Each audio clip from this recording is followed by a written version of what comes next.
riders at welcome back to my channel. It's me Renzo Classic again. I-update ko lang po kay Rouser NS200 at yan po, naigala ko po siya ngayon at nadala ko po siya sa aking trabaho. Nakalagpas po tayo sa mga checkpoint. Dala ko lang po yung papers ko as permit to travel. So yan, saan ko siya madala. Sorry, maingay po yung background natin kasi nasa may malapit tayo sa highway. Ito yung first niyang mag-ride ng medyo malayo-layo sa bahay.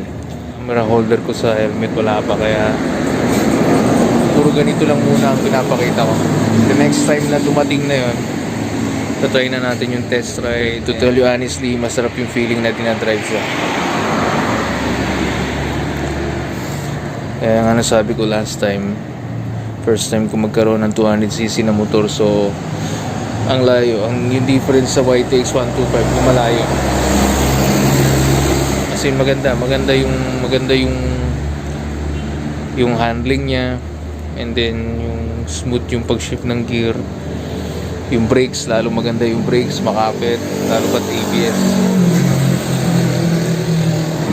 After 2 weeks, sana dumating na yung ORCR, nilalagyan natin ang number seat.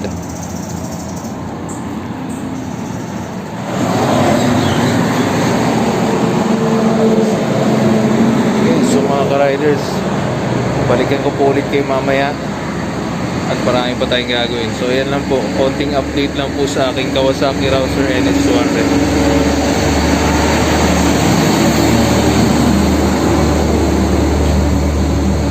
Hello mga ka-riders, at may papakita po ako sa inyo kung gaano kaliwanag si Rouser NS200 pag madilim. Papakita ko po sa inyo ang kanyang headlight at yung high beam light.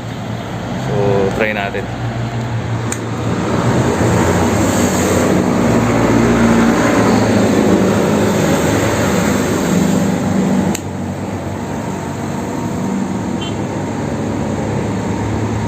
Yan, pao na. Let's see, tingnan natin.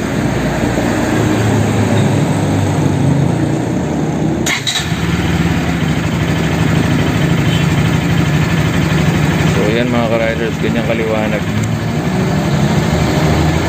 Low beam, high beam, maliwanag. Halogen bulb lang siya pero maliwanag po siya. So okay. So kahit hindi na palalagyan ng mga yung anong tawag yun, mini lights, pwede na. Okay, so yan mga ka-riders, so at least nakita nyo yung Kawasaki Rouser NS200 pagkagabi, ganyan siya kaliwanag.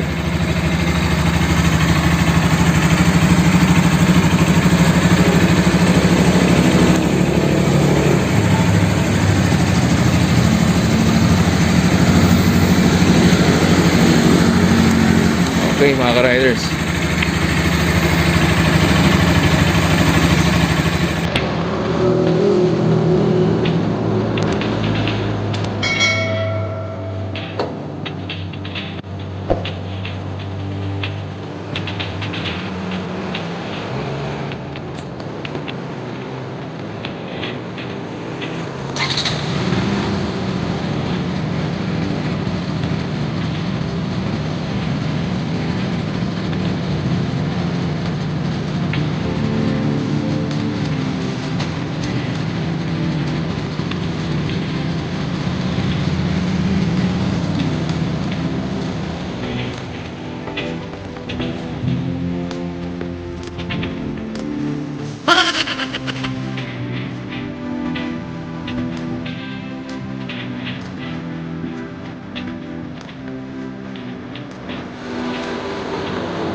So yun mga ka-riders, hindi ko na po na-video nakuhanan yung mga sumunod na eksena kasi nga po sobrang busy pa ako.